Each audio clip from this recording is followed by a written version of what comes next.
Oke, halo teman-teman, kembali lagi di channel Sari Bulan. Pada video kali ini kita mau membuat sebuah flowchart di Microsoft Word. Oke, jadi yang pertama kita ketahui dulu apa sih itu flowchart ya kan? Jadi flowchart ini atau diagram alir, sering juga disebut dengan diagram alur, adalah suatu jenis diagram yang merepresentasikan algoritma atau langkah-langkah instruksi yang berurutan dalam suatu sistem atau program. Jadi flowchart ini biasanya digunakan sebagai bukti dokumentasi untuk menjelaskan gambaran yang logis sebuah sistem yang akan dibangun kemudian diberikan kepada programmer. Nah, dengan begitu flowchart dapat membantu dan memberikan solusi terhadap masalah yang bisa saja terjadi dalam membangun sistem. Nah, jadi fungsi dari flowchart ini adalah untuk menggambarkan atau menyederhanakan suatu rangkaian proses atau prosedur sehingga dapat mudah dipahami. Itu dengan mudah dilihat berdasarkan urutan langkah dari suatu prosesnya. Jadi di flowchart ini ada berbagai macam simbol-simbol. Sekarang kita buka dulu ya. Sekarang kita buka ke insert. Kita udah di menu insert, lalu pilih yang shapes. Nah, di sini ada banyak simbol-simbol flowchart dan tentunya fungsinya juga berbeda-beda. Oke, kita mulai dari sini ya. Ini flowchart dan di sini ada namanya di sini. Ini namanya proses. Jadi proses ini adalah simbol yang digunakan untuk menunjukkan kegiatan yang dilakukan oleh komputer sedang memproses. Seperti inilah simbolnya. Oke. Kita lanjut, di sini ada namanya decision. Jadi decision ini digunakan untuk memilih proses atau keputusan berdasarkan kondisi yang ada. Jadi simbol ini biasanya ditemui pada program flowchart program ya. Karena jenis-jenis flowchart itu juga ada. Nah, di sini namanya data. Jadi ini adalah simbol keluar atau masuk. Jadi simbol ini menunjukkan proses input-output yang terjadi tanpa tergantung dari jenis peralatannya. Jadi input dan output itu simbolnya kita menggunakan yang ini. Oke. Lalu ada juga di sini predefined process dan ada internal storage dan berbagai macam ya. Ada juga di sini yang namanya konektor. Jadi konektor ini adalah penghubung dari flowchart. Jika ini masih flowchart sederhana ya. Sorry. Jadi kalau kalian menemukan flowchart atau membuat sebuah flowchart yang agak ribet, jadi tidak mungkin lagi pakai penghubung konektor lain seperti ini, maka kalian menggunakan atau kita menggunakan konektor yang bulat, bentuknya bulat ya. Dan ini adalah konektor on page yang artinya menghubungkan flowchart dalam satu halaman. Lalu di sini juga ada konektor off page. Jadi ini adalah konektor yang menghubungkan antara flowchart yang berbeda halaman. Jadi contohnya nanti kita menggunakan ini di halaman ini, kita buat namanya contohnya A atau warnanya warna merah. Lalu di halaman seterusnya nanti kita buat juga konektornya ini kita samakan dia. Jadi kita buat penandanya bahwa itu adalah lanjutan dari flowchart tersebut. Seperti itu penghubung ya. Oke, langsung aja kita ke contohnya. Ini saya sudah sengaja buat di sini biar kita lebih mudah untuk mengerjakannya. Dan ini nanti yang mau kita implementasikan di halaman kosong sebelah kiri. Sekarang kita ke menu insert, lalu ke shapes. Oke, tadi saya belum jelaskan, di sini ada namanya terminator. Di sini ada namanya terminator. Jadi terminator ini adalah atau terminal adalah simbol yang digunakan sebagai permulaan atau start dan akhir dari suatu proses. Jadi setiap flowchart kita harus ada terminatornya seperti ini, mulai dan harus juga diakhiri dengan selesai. Jadi yang paling penting adalah terminator. Sekarang kita ke menu insert, lalu pilih yang shapes. Lihat di sini ada new drawing canvas, klik. Nah, ini adalah lembar kerja kita membuat flowchart kita nanti. Nah, fungsinya ini adalah untuk membungkus flowchart. Membungkus flowchart kita ini agar dia nanti tidak bercecer. Jadi, simbol-simbol ini nanti tidak bercecer. Kita gunakan dia sebagai pembungkusnya. Contohnya seperti ini nih. Kita lihat yang ini, terminator. Kita mau tarik-tarik di kemana-mana juga, dia tidak akan keluar dari kotaknya tersebut. Jadi itu fungsinya untuk membungkus ya. Agar ketika kita entah melakukan enter atau melakukan copy paste, dia nggak ketinggalan atau bercecer kemana-mana. Itulah fungsinya dari sepeda ini. Tadi saya agak lupa jelaskan, di ini ada namanya terminator atau terminal. Jadi simbol ini adalah yang digunakan sebagai permulaan atau start dan juga stop atau akhir dari sebuah proses. Ya, jadi setiap flowchart harus memiliki terminator di awal dan juga di akhir seperti ini. Kita harus mengawalinya dengan terminator mulai dan juga diakhiri dengan selesai. Oke, dan poin yang penting sekarang adalah agar lebih mudah kita dalam membuat sebuah flowchart, kita lihat dulu ada berapa simbol yang digunakan. Ada berapa jenis simbol yang digunakan. Kita hitung, ini adalah satu terminator. Yang kedua ada itu namanya data atau input atau output ya. Input dan output. Yang ketiga ada jenis simbol decision. Yang keempat itu ada proses. Dan yang ini adalah sama ya. Ini adalah proses juga. Yang ini input output dan ini juga terminator. Berarti hanya ada 1, 2, 3, dan 4. Hanya ada 4 macam simbol. Sekarang kita masukkan ke 4 simbol tersebut. Nanti yang lainnya tinggal copy paste agar mempermudah. Oke, kita masukkan dulu yang terminatornya. Nah, ini. Lalu kita masukkan yang ini ya. Jajar genjang. Mana dia yang ini? Taruh di sini. Nah. Lalu kita masukkan yang decision.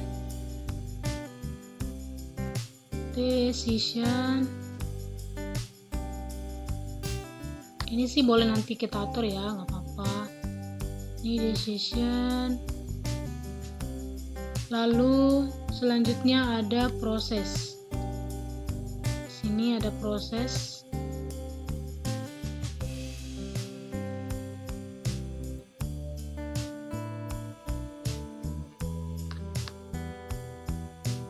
Nah, oke.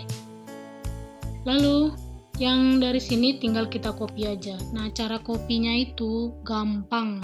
Bisa juga kalian copy dengan Ctrl C gitu ya, tapi bisa juga kalian klik kiri, lalu tarik ke bawah. Nah, kira-kira di sini. Lalu tekan Ctrl CTRL, lepas klik kirinya. Oke, seperti itu ya. Itu juga dengan yang ini, klik kiri, geser ke bawah, sini, klik Ctrl, lepas klik kirinya. Oke, selanjutnya ini juga kita buat seperti itu.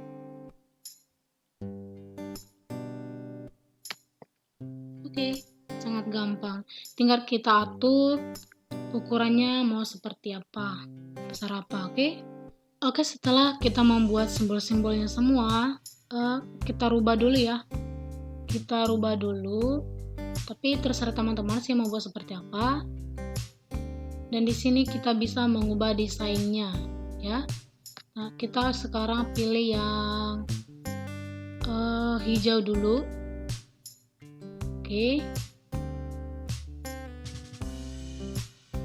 Oke, setelah kita sudah selesai mendesain, sekarang kita membuat teksnya dengan cara klik pada simbol tersebut, lalu klik kanan, pilih add text. Lalu tuliskan apa yang mau kita tulis. Ini terminator mulai. Kecil sekali hurufnya, teman-teman.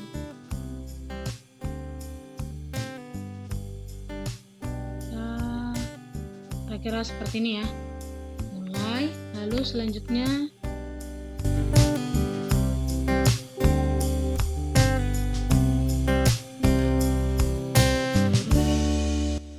oke teman-teman, jadi sekarang kita sudah mengisikan teksnya. Di sini kita mulai. Ini nama mahasiswa dan nilai. Kita input nama mahasiswa dan nilainya. Lalu di sini ada decision atau pilihan ya. Jika if nilai lebih besar dari 75. Jika nilai lebih besar dari 75, maka dia keterangannya adalah lulus, dan kalau tidak, maka keterangannya adalah tidak lulus. Nah, lalu tampilkan nama, nilai dan keterangan. Yaitu nama Sarigolan, nilainya 90, keterangannya lulus, seperti itu. Lalu kita sudah akhiri juga dengan selesai. Nah, sekarang kita menghubungkannya dengan garisnya, yaitu dengan tanda panah ya. Oke, sekarang kita mau membuat konektornya, yaitu terserah teman-teman mau pilih yang dimana. Ini ada banyak macam-macam simbol dari konektor ya, sesuai kebutuhan. Sekarang kita menggunakan yang ini, arrow ya. Perhatikan, posisikan titiknya tepat di button merahnya itu, merah, dan posisikan juga dia tepat di button merah yang di bawah. Contohnya seperti ini. Nah, dia sudah sama-sama warna merah. Jika yang salah satunya tidak merah atau seperti ini, dia kosong ya, artinya dia tidak terhubung, belum terhubung dia antara simbol-simbol ini. Jadi coba kalau kita geser ini, dia akan bergeser. Tanda panahnya nggak tahu nanti entah ke arah mana gitu ya. Jadi makanya kita harus sesuaikan dia. Nah, tanda panah ini juga harus sama-sama merah dia. Seperti ini merah ya. Kalau masalah dari bisa kita rapikan lagi. Nah, seperti ini. Oke, kita lihat konektornya sama-sama merah, berarti dia terhubung. Artinya, kalau kita menggeser dari salah satu simbol, dia tidak akan terputus ya. Panahnya akan elastis istilahnya, elastis ya. Jadi dia bisa kemana-mana saja, panahnya itu mengikuti dia. Nah, seperti itu. Itu artinya dia sudah terhubung. Nah, mau kemanapun kita geser, dia akan tetap terhubung. Gitu ya teman-teman. Jadi itu mungkin hal sepele tapi sangat berpengaruh. Nah, begitu juga dengan seterusnya. Ambil tanda panahnya, letakkan di button merah, lalu posisikan juga di ke button merah. Seperti ini. Kalau untuk mengatur posisinya, biar tidak serong seperti ini, klik yang simbol lalu geser dia ke kanan. Nah, dia akan memposisikan diri sendiri. Lanjut ya, lanjut. Oke teman-teman, kita sudah siap membuat garisnya. Mungkin tadi ada beberapa kesalahan dan teman-teman juga sudah lihat bagaimana cara saya untuk memperbaikinya. Oke. Nah, sekarang ini ya warnanya agak lain ya. Nah, warnanya kita boleh ganti desain warnanya di sini. Boleh kalau yang pertebal atau warnanya mau dibedain juga terserah. Oke.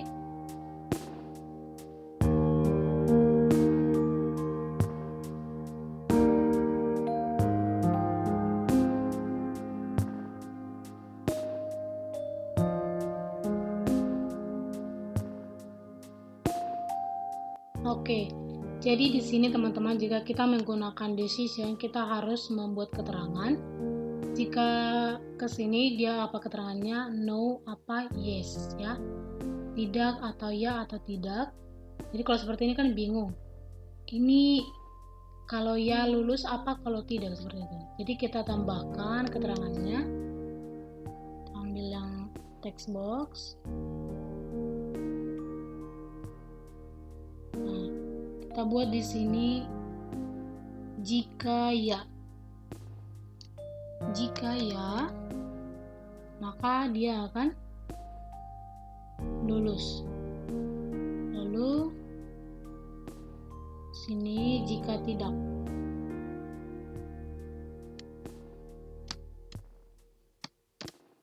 Tidak aja ya, tidak. Jika tidak, maka tidak lulus, seperti itu. Kalau seperti ini kan siapapun yang baca bisa mengerti.